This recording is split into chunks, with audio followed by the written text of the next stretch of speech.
Эзний хайр инрэл дуустдаггүй. Өршөөлт нь төгсгөлгүй. Өглөө бүр энэ цааш. Таны итгэлт байдал юутай авгаавэ. Хермоны шүүдэр өглөөний хөтөлбөр эхэлж байна.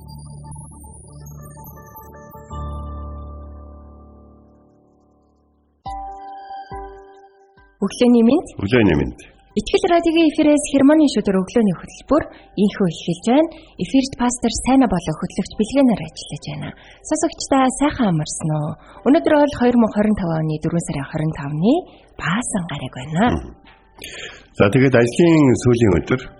Тэгээд бид төмөрөө өнөөдрийг энэ 7 хоногийн үр дүн болох учраас өнөөдрийг хамгийн сайнаараа өнгөрүүлье гэж уриалмаар байна. Тэгээ мөн эхлүүлсэн зүйлээ бас сайнаар тусгах хэрэгтэй шүү тийм. Яа над зүйл маш чухал өгш шүү. За тэгээд бидний эхлүүлсэн зүйлээ заримдаа ингээд хойшлуулах гэдэг ингээд байдаг. Хойшлуулахаар шин юм эхлэх цагийг бас хойшлуулж ийн гэдгийг бид нэг их бодох хэрэгтэй байдаг байхгүй. Та магадгүй энэ дуусах чадахгүй байгаа зүйлээ бүр орхиод эхлүүлсэн бол илүү сайн зүйл хийх байжэл зарим зүйлийг хойшлуулахтаа бид яадаг вэ гэхээр эхлэх ёстой байсан шинэ юмыг бас хойшлуулж идэг. Энэ бол бас нэг үнцний маш чухал ойлголт байгаа. Нэгдүгээр 5 дахь өдрийн ажлыг хийхгүй шүү гэж. Тийм байна те. Тэгээд энэ бүхнийг хийх хүч чадлыг, хийх мэрэгүү ухааныг Библи бидэнд өгдөг. Эзний үг биднийг өдөртөн чиглүүлдэг юм шүү. Тэгэхээр таны хийж байгаа тэр бүх зүйл эзний заасан тэр замын дагуу байж эзний үгийн дагуу байх болтугай. Тэгээд манай хамтдаа нэвтрүүлгийн Чарлз Стенли пастрын номлолууд яг Библитэй холбоотой. Библийг яагаад судлах ёстой вэ? Библи гэж яг юу вэ? Үнэхээр бурхан бичсэн юм уу гэдэг тухай цуврал номлолууд хүрч байгаа. Тэгээд тэр дундаас нь би нэг номлолынх нь хэсгээс нь нас уншиж өгье. Тэгээд сонсогч та бас энийг постэр орсныг бас харсан бах. Тэгээд Библи ямар чухал вэ? Бидний гарт байгаа Библи нь бидэнд байгаа бүх эд хөрөнгөөс ч илүү үнцэнтэй юм аа. Учир нь танд байгаа ямар ч эд хөрөнгө бусдын болон таны амьдралыг Библи шиг өөрчлөн шинчилж чадахгүй. Библи нь бүхэлдээ Бурхны гайхамшигтай үнэн бөгөөд үнэн зөвийг тодорхойлох зөв хэмжээ болж өгдөг юм аа. Цаашилбал энэ нь бидний амьдралыг өдөртөн дагуулах мэрэгэн өдөртөмж болдог бөгөөд бид хэрхэн аврагдаж Бурхантай хэрхэн харилцахыг олж мэдэж болох цорын ганц үнэн зөв их сурвалж юм. Тиймээс ч Библи бол гарцаагүй Бурхны амьд үг мөн. Бурхны үгийг судлан унших боломж нээлттэй байгаагийн төлөө хамтдаа энэ цагт талархъя. Тэгээд таны гарт байгаа Библи бол таны болон бусдын амьдралыг өөрчлөх хүчтэй шүү. Тэгээд энэ бүх нээлттэй байгаа. Үнэхээр их талархъя тий. Тэгээд эзэн Далдар Магтаалыг энэ цагт өргөцгөөе.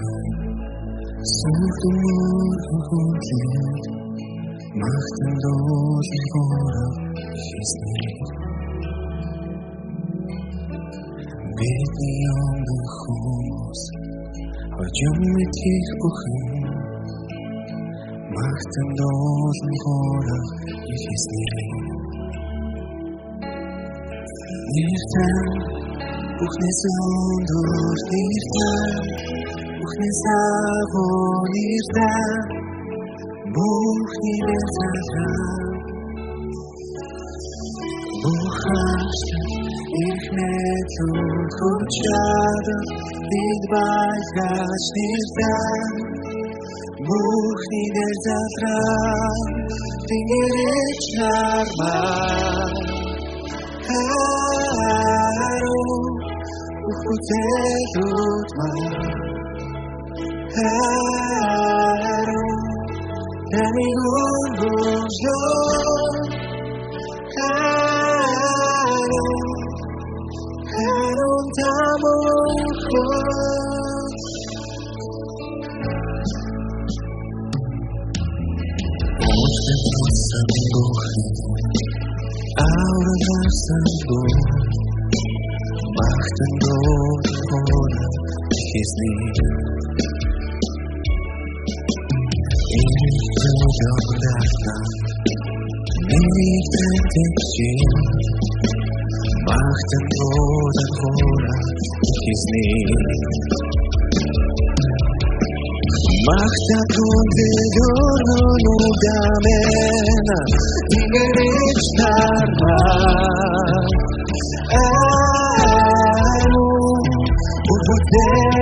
Өглөө бүр хайр инэрлээ надад сонсгооч.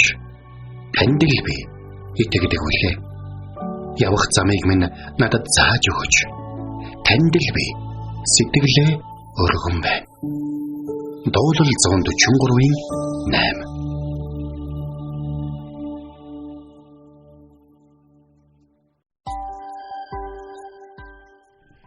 За өнөөдөр бид хамтдаа Еврей намын 10-ын 26 дугаар ишлэл хамтдаа харна.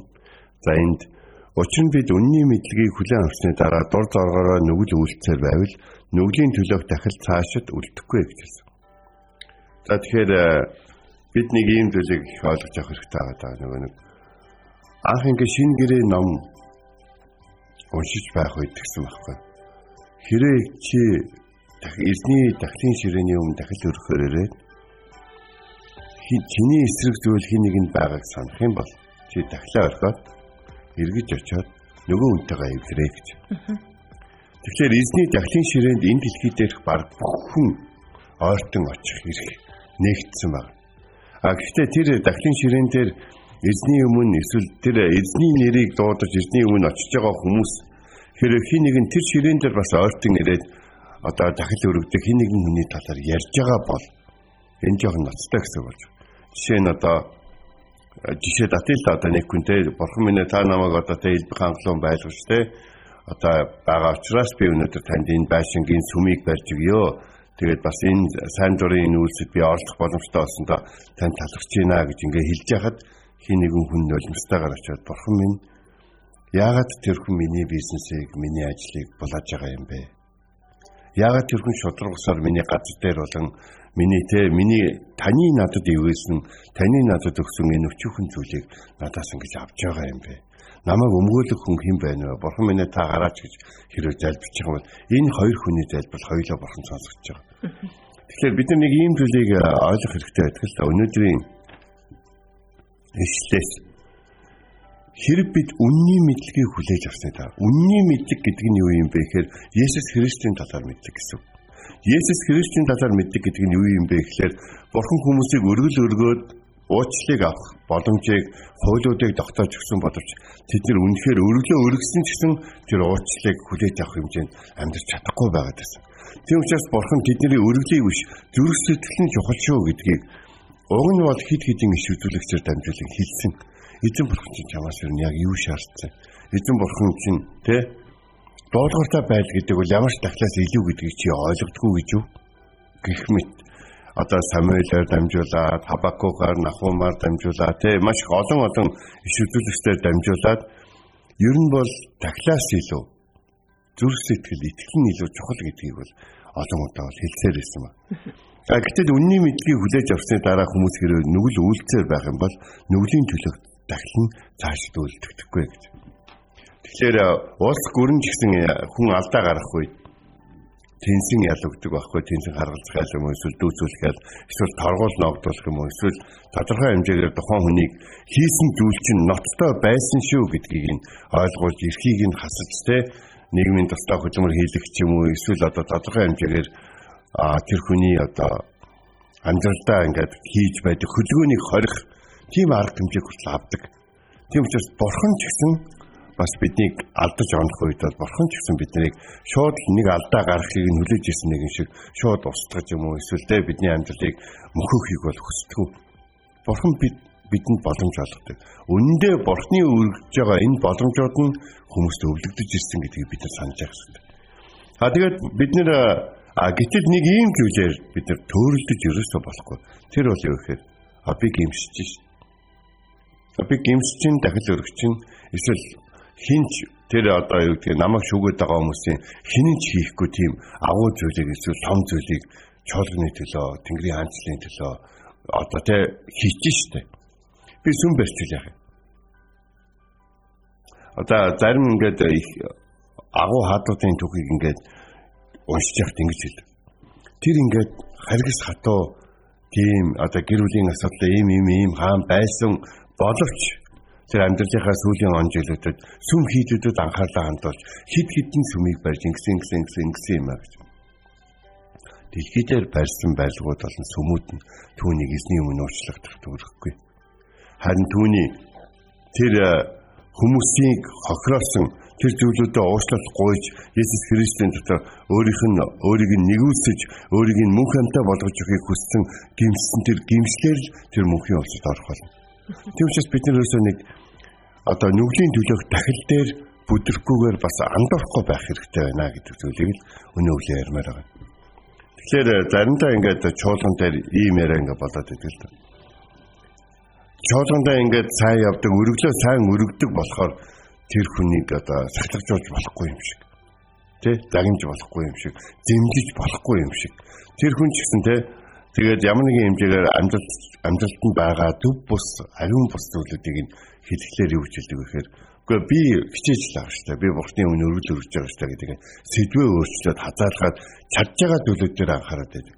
Бид нар чадж байгаа зүйлүүдээсээ болж болгоно гэхгүй. Чадахгүй байгаа зүйлээс олж л байна.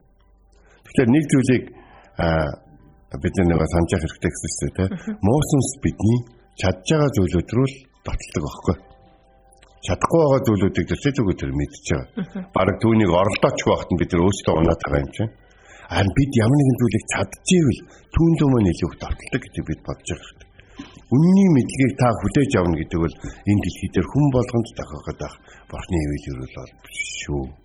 Гэтэл үнний мэдлэгийг хүлээж авсны дараа хэрвээ түүнээс урах, няцах ийм үйлдэл та хийж байгаа бол энэ бол маш харамсалтай гэдэг мэдээд өнөөдөр хүртэл амьдралдаа тийм хэд хэдэн удаа алхам хийжсэн бол та бүхний өнөөдөөс маш хариуцлагатайгаар эзний өмнө ариун ариусгалын амьдралаар амьдарч ерөөл ивэл гэдгийг эзнээс Тэнгэрээс бэлтгэл дүүртэл амьдралдаа амсаасаа гэж хүсэж байна. Тэгэхээр ерөнхийдөө итгэлээс урах гэж хэлээд байгаа юм л да үнний мэдлэгийг мэдсэний дараа гим нүгэл хийхийг. Тэгэхээр итгэлээс урах гэдэг үг чинь бол нөгөө нэг юм эргэх гэдэг үг байдаг гинэ. Нэг гим гэдэг чинь юу вэ гэхээр нөгөө нэг байгаа оноогүй сум гэсэн утгатай. Тэгвэл бид нэр гимших гэдэг нь юу гэхээр эргэх гэсэн үг байдаг бол гимшээд эргэсэн байжснаа нөгөө нэг итгэлээсээ нэрчих юм бол гимшээд эргэсэн эргээд орсон зөв тамаасаа буцаад эргээд бороо зам руугаа орж ин гэсэн утгатай байхгүй. Тэгэхээр итгэлийн урт талаар Библи бидэнд маш хатуу сануулга өгсөн. Христтэй нэгэн харилцаагаа дасалж болох үхлийн аюул байгааг бидэнд сануулж өгдөг. Бас түүнээс гадна бидний тэр хийсэн тэр буруу сонголтууд болон өөрсдөө өгшүүлсэн тэр зүйлээс болж бидний эргэн тойрны хайртай хүмүүс ч гэсэн маш олон хүмүүс ч гэсэн энэ төр хохирч идэг гэдгийг бид нар бодох хэрэгтэй. Йохан ингэж хэлсэн байдаг л да. Та нар хэзээ үннийг мэднэ, үнэн та нарыг чөлөөлнө гэж хэлсэн. Бид өөрсдийн амьдралд Христ итгэлийнхаа дараа хэд хэдэн үнэнтэй нүүрт тулдаг. Тэр үнний хамгийн ихнийх нь би бурхангүй амьдрч чадахгүй гэсэн үнэн. Тиймээс итгэгчид бид нар Есүс бол зам, үнэн, ам гэсэн үгийг итгэлдээ тээж авдаг. Үйлс номонд тэдэнд замаар хэрхэн явахыг заасан гэж элчил нарын үйлчлэлийн талаар бичсэн байдаг. Энэ бол мэдээж Есүсэд итгэж амьдрах тухай. Хоёрдугаарт бол итгэгч элчил нар юуны талаар заасан бэ гэхээр үнний талаар заасан. Хүний зүрх сэтгэл бол төсөөлшгүй их зүйлүүдийг агуулж явдаг. Асар том агуулга байна. Маш том агуулга гэсэн. Христэд итгэснийхаа дараа бид Бурханд залбирч түүнийг хүлээж авч бичээсээ суралцдаг. Үнний мэдлэгээр тэр агуулгаа зэгцэлж чөлөөж зарим зүйлийг нь гаргаж хайж эхэлдэг. Итгэхээс өмнө бид их олон зүйлүүдийг хураасан байдаг л да. Тэгээд итгэснийхаа дараа тэр зүйлүүд нь бидний амьдралд огт хэрэггүй. Тэр өдрөө тэр чигээрээ хэрэггүй, өөр хүнд ч хэрэггүй гэдгийг нь хүртэл ойлгож мэдэх. Тийм цаг мөч бидэнд ирдэг баг. Харин нэг үнэн бол бид өөхөх өдрөө сул дараа хэврээл байна. За энэ дэлхийд хамгийн агуу хүн болсон гэсэн өмссөн хувцсын үнэтэй байж болох боловч бид өөхөх өдрөө энэ дэлхий дээр бүгдөө л хамгийн сул дараа байдаг гэдгийг ойлгох хэрэгтэй. Тиймээс Бурхныг мэдгүй, Бурхныг хийж болох байсан гэсэн буруу бодлосоо ирж чадах хэрэгтэй. За энийг би тайлбарлая. Бурхныг мэдгүй, Бурхныг хийж болох байсан зүйл. Энэ юу гэсэн үг гэхээр энэ дэлхий дээр та Бурхныг ерөөсөө залдиж мэхэлж чадахгүй. Ерөөсөө чадахгүй. Тийм учраас чуулганы нэг ч хүн мэдгүй өнгөрж байгаа гэм нүгэлж гисэн Бурхнаар хожим асагдах болно гэдгийг та санаарай гэж. Бурхан таныг тийм дарамт үрж явахыг хүсээгүй учраас энэ гайхалтай бичээс гэдэг үнний мэдлэгийг өгсөн шүү дээ. Тиймээс үнний мэдлэг бол Христ миний төлөө дахил болсон гэдэгт нэгэнт итгэсэн бол энэ өгөөмөр нэгүслийг үргэлж санаж яваад болохгүй. Та хүссэн үедээ нэгүслийг авах хэрэгтэй гэж бодож байгаа бол би гимсчил юм бол энийг надад өгч ийн үстэй гэж хэрвээ та бурхнаас юм хүчээр авч болдог зүйл гэж бодож байгаа. Та маш их андуурчин гэдгээ бол ойлгох хэрэгтэй. Хэрвээ та хүссэн үедээ нэгүслийг авах хэрэгтэй гэж бодохын оронд бурхан өнөөдөр хүртэл намайг нэгүүлсээр байсан нь үнэхээр өгөөмөр хайрын илэрл юм шүү гэж итгэдэг бол эзэн тантай ажилласаар байх болно. Эзэн тантай хэзээ ажил дуусна гэж өөхөх өдрийн чинь хүртэл ажиллах болно. Хүмүүс бид нар тийм л их зэгцлэх, өөрчлөгдөх, шинжлэхдэх зүйлтэй амьдардаг хүмүүс. Бас хин нэгэн таныг өмөөс энэ хүн уучлал гуйсан бидтэй, энэ хүн тэрийгэ задруулсан бидтэй гэх мэтлэн оролцох үед та бурхны нэгүслээс тэр хүний өмөөрлийг битгий дээгүүр тавиарай. Тэр хүн танд магадгүй хамгийн муу юм хийж байгаа. Яг л таны хийсэн сайн сайхан зүйлүүдээр таны хийсэн гим нүглийг хатгалж болно гэж бодож байгаагаараа таныг тайвшруулж байгаагаараа таны өмнө муу сүнсний буруу замыг санд болгож байгаагаараа тэр хүн таныг бурхнаас холдуулж байгаа юм аа. Тийм болохоор бид хин нэгнийг уучлж өмөрж гэрчлэхтэй бодолтой байх ёстой.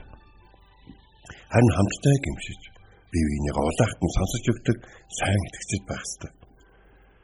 Бидний уучлах хэсгээ бурхан өөрөө л мэднэ. Тиймээс өнөөдрийн ишлэл ийм чухал байгаа байхгүй. Тэгээд өнөөдрийн ишлийн төгсгөлд би итгэлээсээ няцах хэдэн шинжүүдийг бас дурдчихвол зүгээр болов гэж бодож байна. За нэгдүгээрт бол бурхны үгээс үнэн ятгалаг, сануулга, амлалт, сургаалуудыг нухацтайгаар авч үзэхэ байцдаг. Тийм ээ шүү дээ гэдэг. Тэгэхээр эдгээрийг ингээд нухацтай авч үзэхэ байцсан гэдэг чинь амьдрал дээр нь бурхан бодтой гэдэгт итгэж чадхаа байжин гэсэн үг болж байна. Тэгэхээр бодтой гэж үзэхдээ дэлхийн амьдралыг бодтой. Яг л харж байгаа учраас, амталж байгаа учраас, мэдж байгаа учраас, үнэлж байгаа учраас, сонсож байгаа учраас бодтой гэж бодоод байтал бидний амьдрал заримдаа бүгд бүтнээрээ хуурагдсан байх тохиолдол гардаг ш. Гоё л харагдаад байсан байдаг, сайхан сонсогдоод байсан байдаг те. Юу гэдгийг те гоё л амтагдаад байсан байдаг. Тэгэл тэгтэл бие муутсан байдаг те. Гоё л сонсогдоод байсан байдаг, чих муутсан, оюун санаа бохирдсан байдаг. Гоё л харагдаад байсан байдаг. Гэтэл яг өндөө хоормог зүйл, нүд хуурсан зүйл байсан байдаг. Тэгвэл ч үнний мэдлэгт нухацтайгаар хандж чадхаа болж эхэлдэг.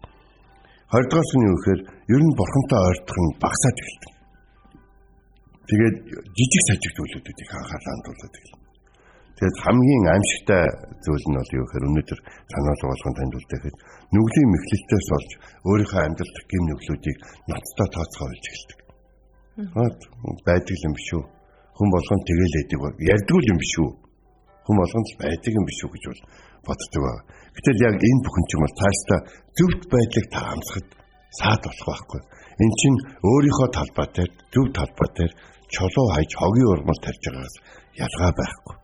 Тийм учраас итгэлээсээ оруулж нэцэхгүй тул бурхны хайр нэгүслийг болон нүглийн төлөө дахил болсон Иесус Христийн инэрлийг хизээч битгий мартаарай гэж.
Гараби оргон тандабир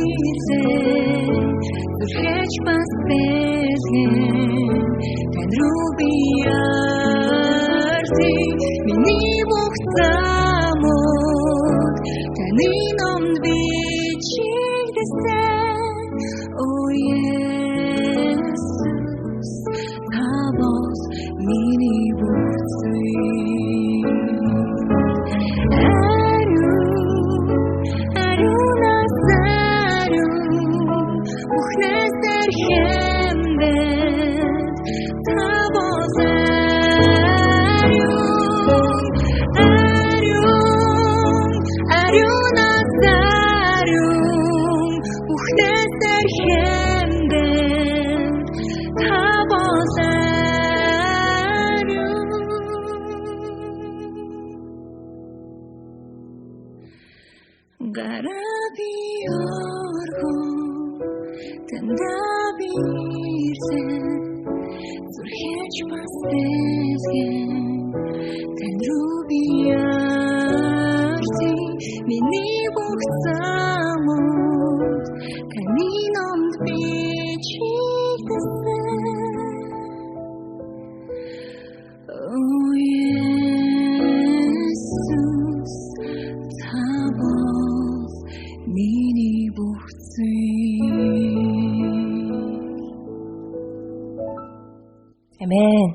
үнэхээр миний таны бүх замууд үнэхээр ариун номонд бичигдсэн байгаа. Амен амен. Үнэхээр гайхалтай. Өнөөдөр бид нэр үгийн цагаараа Еврей номын 10 дугаар бүлгийн 26 дугаар ишлэлийг судлаа. Учир нь бид үнний мэдлэгийг хүлээн авсныхаа дараа зоргоороо нүгэл үлдсээр байвал нүглийн төлөөх тахил цаашид үлдэхгүй. Үнний мэдлэгийг хүлээн авсныхаа дараа зоргоороо нүгэл үлдсээр байвал гэж энд хэлсэн нь мөн л мэдсээр байж сүмд очин тахил өргөж үүгээрээ санаатаагаар нүгэл үлдсээр байх юм бол гэсэн санаа юм аа. Мэдсээр байж Бурхны эсрэг санаатаагаар зориудаар гим нүгэл үлдэгч хүмүүст Бурхны үг яг л ийм сануулгыг өгдөг юм аа. Нүглийн төлөөх тахил цаашид үлдэхгүй гэсэн нь хуучин гэрээний үед ч шинэ гэрээний үед ч Есүс Христээс өөр нүглийн асуудлыг шийдэх тахил байгаагүй. Цаашид ч байхгүй гэсэн санаа юм. Бид Есүс Христ рүү харж амьдрах ёстой. Амен. Тэгээд одоо ингээ ерөнхий залбирхын юм би таахныг өөрийгөө өмөрдөг. Тэгээд Бурхан таныг тэгээ бүтээсэн гэж буруу ойлгоод байдаг зүйлүүдийнхаа эзний өмнө гимшээсэй гэж хүсэж байна. Бурхан намайг ингээ бүтээсэн, дөрвөн уртаа бүтээсэн, ингээ хамаагүй юм ярьцдаг бүтээсэн. Юу гэдгийг те Бурхан намайг жоохон хатуу тал нь бай гэж бүтээсэн гэдэг юм юм ярьдаг хүмүүсээ төстэй Бурхан өмнөдөө тэрийг хүсдэг байгаа. Дэлхийд тэртээ дөрвөн хатуу байхад Бурхан өөрийнхөө хүүхдүүдээс нэг нь хатуугийн дүр болгохгүй. Дэлхийд тэртээ дөрвөн бидний лөө дайрж яхад ядж яхад Бурхан өөрийнхөө хүүхдүүдээр өөрийнхөө хүүхдүүд рүү хатуу хилүүлэхгүй. Тэр бол хайр инэрлийн Бурхан. Тийм болохоор бүгдээрээ Бурханы дүр төрхтэй Бурханы мөн чанартайгаар л амьдрий. Тиймээс бидний зүрх сэтгэл дотроос Бурханы биш байлах гэдэг байлгасаар байдаг байгаагаараа үлдэхийг ятгадаг тэр муу сонсны эсрэг яг энэ замч залбирая. Заслын ертөнцийг бүтээж намайг хайрлаж шинээр бүтээж байгаа их эзэм танд баярлалаа. Тэгээд энэ амьдралыг хэрхэн туулах талаар үнний мэдлэгийг өгсөний төлөө танд талархаж байна. Бид ямар нэгэн асуудал тохиолдох нь итгэдэг хүмүүс шиг аймаргүй байна. Бид асуудал итгэдэг хүн шиг хандмаар байна. Есүс байсан бол яаж хийх вэ гэж хандмаар.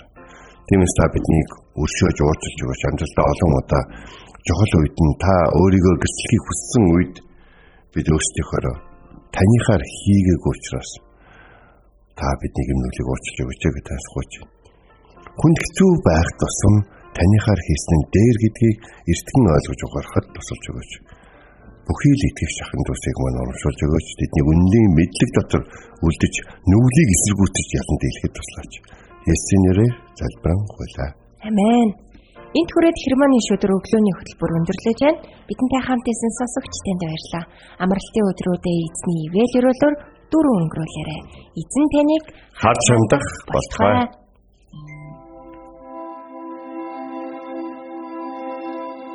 Эзэн зүрхийг чинь Бурхны хайр ба Христийн төвчөрт чиглүүлэх болтугай. Хермоны шүдэр өглөөний хөтөлбөр танд хүрэлээ.